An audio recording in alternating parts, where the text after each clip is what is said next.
भारत माता की, भारत माता की, भारत माता की। నా తెలంగాణ కుటుంబ సభ్యులందరికీ నమస్కారాలు। आप सभी विकास के इस उत्सव में इतनी बड़ी संख्या में आए हैं। हम सभी आपके बहुत बहुत आभारी हैं। अभी से कुछ देर पहले मैंने तेलंगाना और देश के विकास से जुड़ी हजारों करोड़ रुपए की विकास परियोजनाओं का लोकार्पण और शिलान्यास किया है।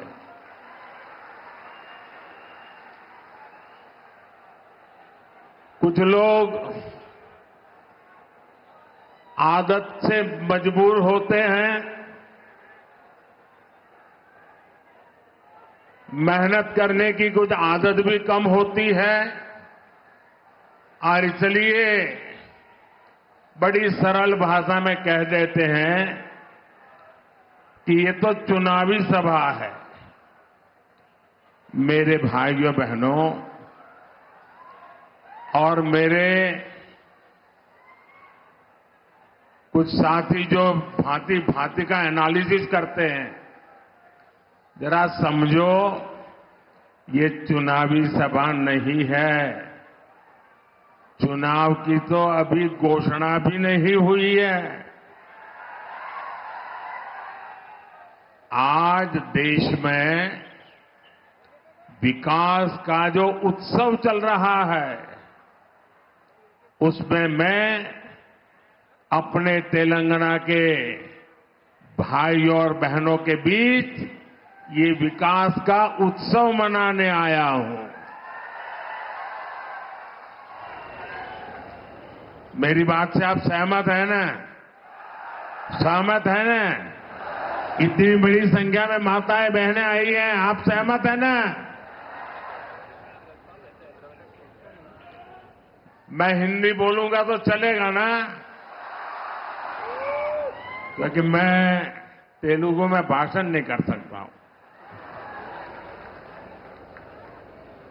लेकिन ये आपका प्यार है कि आप मेरी बात सुनना भी चाहते हैं, समझने का प्रयास भी करते हैं और फिर भी इतना प्यार देते हैं, इतना आशीर्वाद देते हैं। मैं आपका बहुत आभारी हूं। साथियों, बीजेपी की केंद्र सरकार किस स्पीड से और कितने बड़े स्केल से विकास उत्सव मना रही है, ये बताने के लिए मैं आपको और देश को, और ये जो बार बार चुनाव लिखते हैं ना, उनको खास मैं 15 दिन का हिसाब देता हूं। दे दूं आपको? मेरा 15 दिन का हिसाब दे दूं? देखिए 15 दिन में क्या क्या हुआ। 15 दिन में 2 IIT, 1 triple IT DM, 3 IIM और 1 Indian institute of skills IIS, इसके कैंपस का लोकार्पण हुआ। 15 दिन में देश के अलग अलग राज्यों में 5 एम्स का लोकार्पण हुआ। 15 दिन में किसानों के लिए दुनिया की सबसे बड़ी स्टोरेज स्कीम शुरू हुई।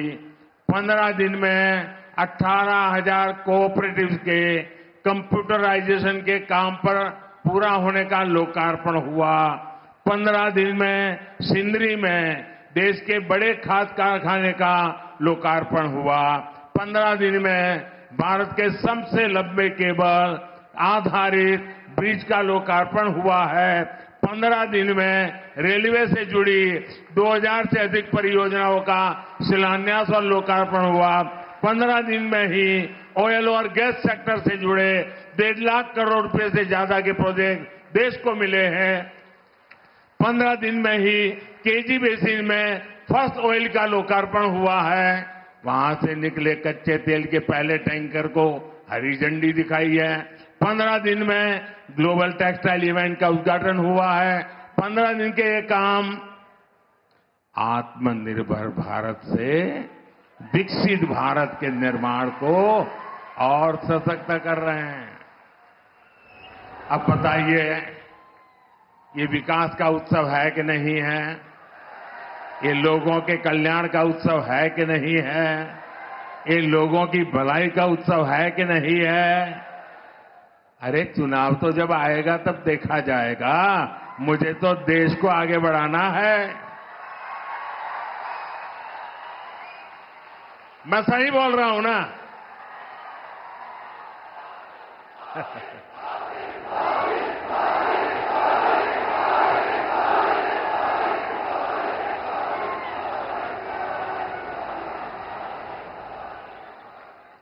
साथियों, कल भी मैंने, अब आप देखिए, ये चुनाव करते हैं ना, जरा देखिए, दिमाग खपाइए। कल भी मैंने दिन भर सभी मंत्री और भारत सरकार के सभी वरिष्ठ सचिव अधिकारी, यानी एक प्रकार से टॉप टीम, करीब 125 लोग, पूरा दिन भर उनके साथ बैठा और क्या किया? चुनाव की चर्चा नहीं की। वहां मैंने विकसित भारत निर्माण के लिए एक्शन प्लान पर एक एक मुद्दे की बारीकी से चर्चा की। विकसित भारत के एक्शन प्लान पर देश भर में 15 लाख लोग अब तक अपने सुझाव दे चुके हैं। 3,75,000 से ज्यादा स्टेक होल्डर्स अब तक इसमें सक्रिय रूप से जुड़े हैं। विकसित भारत के विजन को लेकर करीब 3,000 मीटिंग हो चुकी है। 3,000 मीटिंग। देश को विकसित बनाने के लिए दिन रात काम, करीब 1200 यूनिवर्सिटीज ने इसमें हिस्सा लिया है। बड़ी बात यह है कि इनमें अब तक करीब 11 लाख युवाओं ने हिस्सा लिया है, अपने मौलिक सुझाव दिए हैं, जो हमारे युवा विकसित भारत के सबसे बड़े निर्माता और सबसे बड़े लाभार्थी, ये हमारी बहुत बड़ी ताकत है।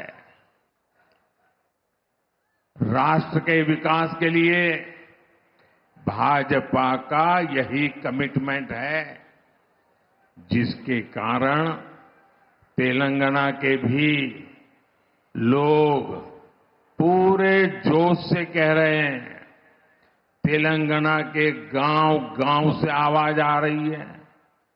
नौजवान भी बोल रहा है, बुजुर्ग भी बोल रहे हैं, महिलाएं भी बोल रही हैं, शहर वाले भी बोल रहे हैं, किसान भी बोल रहा है, मजदूर भी बोल रहा है।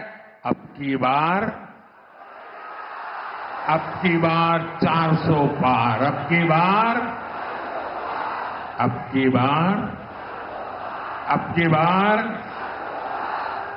400 తట్టాలి। बीजेपीకి ఓటు వేయాలి। साथियों, ये धरती रामजी गोंड और कोमाराम भीम जैसी महान विभूतियों की धरती है। आजादी के इतने दशकों तक तेलंगाना की इस धरती ने उन्होंने जो योगदान दिया, उस योगदान को कभी सम्मान नहीं दिया गया। 2014 के बाद बीजेपी की केंद्र में सरकार ने तेलंगाना के विकास को, आदिवासी समाज के सम्मान को इतना महत्व दिया। आप मुझे बताइए, क्या बीजेपी सरकार आने से पहले कोई कल्पना कर सकता था कि एक आदिवासी महिला देश की राष्ट्रपति बनेगी? कोई कल्पना कर सकता था? पहले कभी लगता था कि ऐसा हो सकता है? क्या कोई कल्पना कर सकता था कि भगवान बिरसा मुंडा के जन्मदिन को राष्ट्रीय पर्व के रूप में मनाया जाएगा? आदिवासियों के विकास के लिए देश में अलग मंत्रालय बनाने का काम बीजेपी सरकार ने ही किया था। आजादी की लड़ाई में जनजातीय समाज के योगदान को समर्पित म्यूजियम बनाए जा रहे हैं। ये काम भी केंद्र की बीजेपी सरकार ने शुरू किया है। हैदराबाद में जो म्यूजियम बन रहा है, हमने उसका नाम रामजी गोंड के नाम पर रखा है। साथियों, आदिवासी समाज को सम्मान मिले, ये परिवारवादी पार्टियों को बर्दाश्त नहीं हो सकता। हमने जनजातीय समाज के लिए जब भी फैसले किए, इन्होंने उन फैसलों का विरोध करने का कोई मौका नहीं छोड़ा है। साथियों, बीजेपी आदिवासी कल्याण को, आदिवासी गौरव को सर्वोच्च प्राथमिकता देते हुए काम कर रही है। आदिवासी समाज में भी जो लोग अति पिछड़े हैं, जो अब तक विकास से वंचित हैं, उनके लिए बीजेपी सरकार ने पीएम जनमन योजना शुरू की। इस योजना पर 24,000 करोड़ रुपए से ज्यादा खर्च किए जाएंगे। इसका लाभ हमारे तेलंगाना के भी चेंचू, कोलम, कोंडारेड्डी, थोटी, ऐसी छोटी छोटी जो आदिवासी समाज की जातियां हैं, दूर दूर है, ये इनके लिए लाभ मिलने वाला काम है। तेलंगाना को Sammakka Sarakka central tribal university स्थापित की जा रही है। साथियों, आज पूरे देश में मोदी की गारंटी, इसकी बहुत चर्चा है। यहां तेलंगाना के लोगों का सपना था कि टर्मरिक बोर्ड बने, था कि नहीं था? तेलंगाना के किसानों के लिए टर्मरिक बोर्ड अब एक सच्चाई बन चुका है कि नहीं चुका है? बन गया ना? मैंने कहा था कपास के किसानों की हर तरह से मदद करेंगे। बीजेपी सरकार ने कपास की एमएसपी में रिकॉर्ड वृद्धि की है। आज देश में 7 मेगा टेक्सटाइल पार्क बन रहे हैं। उनमें से एक मेगा पार्क तेलंगाना में बन रहा है। इसलिए लोग कहते हैं कि मोदी की गारंटी यानी गारंटी पूरी होने की गारंटी। మోదీ గ్యారంటీ అంటే గ్యారంటీగా పూర్తి అయ్యే గ్యారంటీ। साथियों, तेलंगाना के लोग ये जान चुके हैं कि परिवारवादी पार्टियों के चेहरे अलग हो सकते हैं, लेकिन चरित्र एक ही होता है। और ये चरित्र क्या है? दो पक्की चीजें हैं उनके चरित्र में, एक झूठ, दूसरा लूट। तेलंगाना में जैसे टीआरएस के बीआरएस बनने से कुछ नहीं बदला था, वैसे ही बीआरएस की जगह कांग्रेस से आने से कुछ नहीं बनने वाला, क्योंकि एक ही चट्टे बट्टे के लोग हैं ये। बीआरएस ने अपनी सरकार में कालेश्वरम प्रोजेक्ट जैसे घोटाले किए। कांग्रेस की सरकार उस पर कार्रवाई करने के बजाय फाइलों को दबाकर बैठ गई। तुम भी भले हम भी भले, तुमने खाया मैं खाऊंगा, यही करते हैं। साथियों, भ्रष्टाचार, परिवारवाद और तुष्टीकरण में आकंठ डूबे इंडी गठबंधन के नेता बौखलाते जा रहे हैं। अब इन्होंने 2024 के चुनाव का अपना असली घोषणा पत्र निकाला है। मैं इनके परिवारवाद पर सवाल उठाता हूं तो इन लोगों ने बोलना शुरू कर दिया है कि मोदी का कोई परिवार नहीं है। अब तो कल ये कह देंगे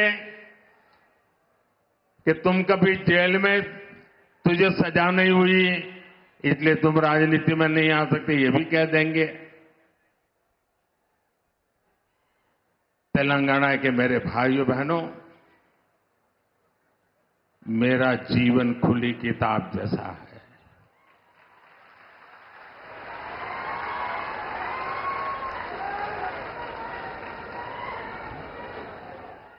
आप मुझे देशवासी भली भांति जानते हैं, समझते हैं। मेरी पल पल की खबर देश रखता है और कभी मैं रात देर तक जब काम करता हूं और खबर बाहर निकल जाती है तो देश से लाखों लोग मुझे लिखते हैं, बताते हैं कि इतना काम मत करिए, कुछ आराम करिए। ये प्यार भाइयों बहनों, एक सपना लेकर के बचपन में घर छोड़ा था और जब मैंने अपना घर छोड़ा एक सपना लेकर के चला था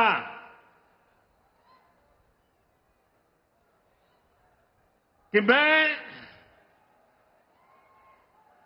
देशवासियों के लिए जीऊंगा।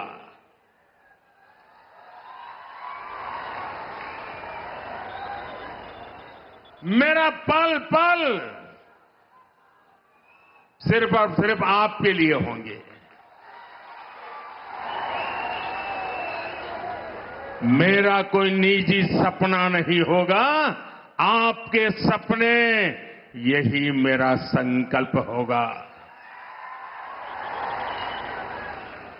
और जिंदगी खपा दूंगा तो आपके सपनों को पूरा करने के लिए, आपके बच्चों के भविष्य को उज्जवल बनाने के लिए।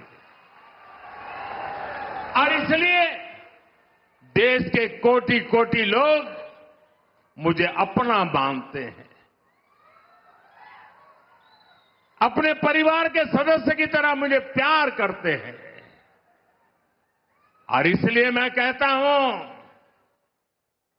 140 करोड़ देशवासी यही मेरा परिवार है। ये नौजवान यही मेरा परिवार है। आज देश की करोड़ों बेटियां, माताएं, बहनें यही मोदी का परिवार है। आज देश का हर गरीब ये मेरे परिवार है। आज देश के कोटि कोटि बच्चे, बुजुर्ग ये मोदी का परिवार है। जिसका कोई नहीं है वो भी मोदी के हैं और मोदी उनका है। मेरा भारत, मेरा परिवार, मेरा भारत, मेरा परिवार, यही भावनाओं का विस्तार लेकर के मैं सपनों को संकल्प के साथ सिद्ध करने के लिए आपके लिए जी रहा हूं, आपके लिए जूझ रहा हूं और आपके लिए जूझता रहूंगा।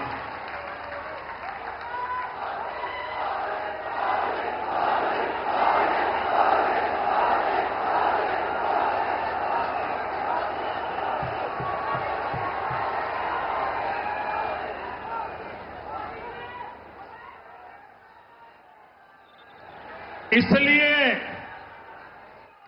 आज पूरा देश एक सुर में कह रहा है, मैं हूं मोदी का परिवार, मैं हूं मोदी का परिवार, नेने मोदी कुटुंबम। आप भी मेरे साथ बोलिए, मैं हूं मोदी का परिवार, मैं हूं, मैं हूं, मैं हूं, मैं हूं नेने मोदी कुटुंबम, नेने, नेने, नेने। साथियों, आखिर में मैं तेलंगाना के लोगों को, देश के अन्य लोगों का एक संदेश भी देना चाहता हूं और गर्व से भरे हुए लोगों को मैं कहना चाहता हूं, राम मंदिर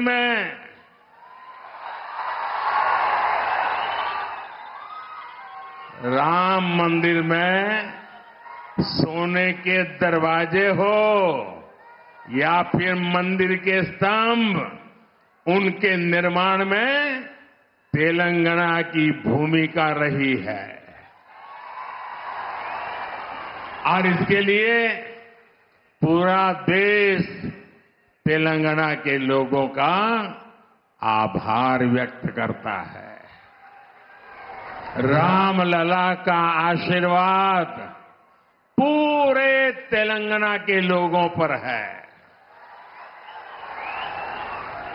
हम विकसित भारत, विकसित तेलंगाना का लक्ष्य जरूर हासिल करेंगे। भाइयों बहनों, मैं आपसे यही आग्रह करता हूं कि 2047 25 साल हमारे पास है।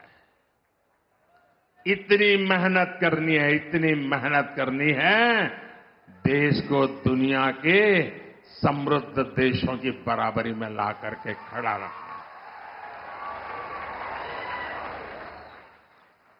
हमारे मां बाप को तो मुसीबतों में जिंदगी गुजारनी पड़ी, लेकिन अपने बच्चों को मुसीबत में जीने के लिए मजबूर नहीं करेंगे।